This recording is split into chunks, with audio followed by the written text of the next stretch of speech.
Hey everyone, this is Jeremy here from JNL Podcast, reviewing Resistance 2, the public beta. This is a pretty cool beta, I guess. The game's coming out November 4th. I'm looking forward to that. Uh, I just have to say, this game has improved a great amount and is completely different. I mean, it still barely has that feeling of like you're playing Resistance, but it's just to the breaking point of like almost being a whole new game, and you'll see just by the entire layout of it. Basically, the Chimera have now taken over the USA, or attempting to, and you're trying to fight them off. It's the same idea as the first one. I don't know completely about the storyline, but we'll find. I'm gonna do another review on November 4th. So I'm just gonna show you just some competitive, probably. Yeah, I'll show you on Chicago, and there's all kinds of different cities. There's San Francisco, there's Oric, California, Chicago, Illinois, and as far as I know, that's it for right now. Okay, so let's go click Find Game here, and there's all these different options for games. And you can name the games, and you create your own games, and there's different game types, obviously. There's skirmish, which is pretty much you try to complete objectives to get experience to beat the other team. And then there's deathmatch, which is self-explanatory. Team deathmatch is also self-explanatory if you're a gamer.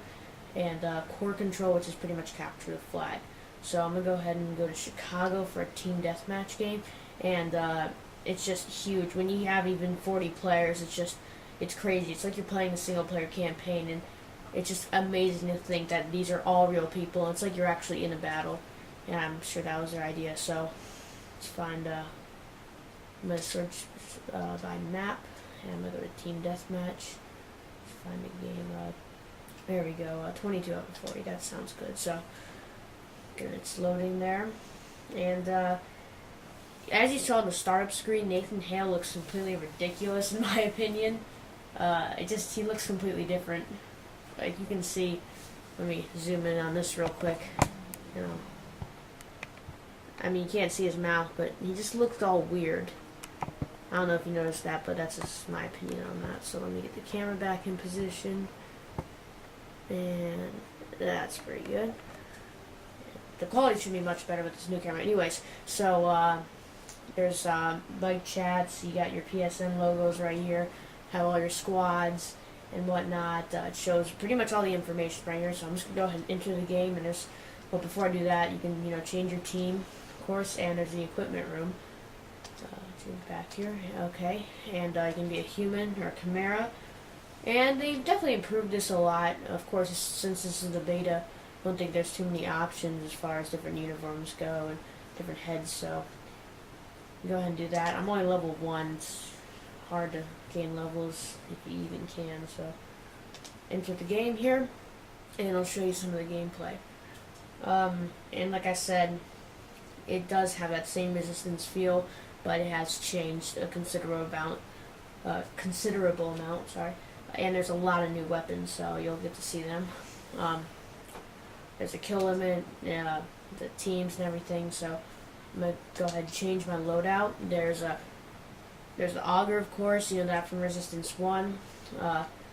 Bellic semi-automatic. That's actually what it says there. It says Bellic fires a self-detonating canister of pressurized explosives. The secondary fire launches a napalm charge that ignites on contact, setting fire to anything in its blast radius. So it's basically a grenade launcher. And there's a bullseye. The bullseye has changed just a lot. It looks pretty much completely different from the old one. I'll show you that in a minute. The Wrath, it's pretty much just a huge just machine gun. It's crazy for killing people. L2-3 for the sniper, it's pretty much the same almost. The M5A2 carbine, pretty much the same. Marksman, that's like burst fire assault rifle. The Rossmore, it hasn't changed too much. Ooh, guess not gonna spawn me. That's a shotgun, and then the last one is I find out there. The V7 Splicer, which is pretty much a razor blade shooter, like a ninja. Well, not really a ninja star, but you get the point. And It's also used as saw up close, so you can see the overall. It looks really different. There's your health bar down at the bottom left, and the bottom right you can see all the ammo information and everything else. And top left, radar and team statistics. Sorry. And apparently this game has just ended, and it still has that slow motion feature at the end. But I'll pretty much try to fast forward this tape right now, so you can see the rest of this video quickly. Alright, we're back here, and okay, so I spawned. This is actually the marksman. I'm a Chimera right now, and he's holding the big machine I was talking about. You'll see that in a minute. I'll show you all the weapons. And this is the burst fire gun, and it's pretty neat. I'll show you. It's good for if you don't really want to use a sniper, but you kind of want to have that sniper feeling. So, get some headshots there. I just killed a guy. You can see in the bottom left corner, again, where all the information of that. Top right is your experience and whatnot. And you can also see in the bottom right if someone's talking. So, all your information is displayed on this front screen. And it's just really great. It has, like I said, the resistance feeling, but like it still has a huge difference. Like if you look at the Chimera, they almost look as if they're having human characteristics. And I know the Chimera are from humans, but they look a lot more humanized. Please watch part 2 for the rest of this review.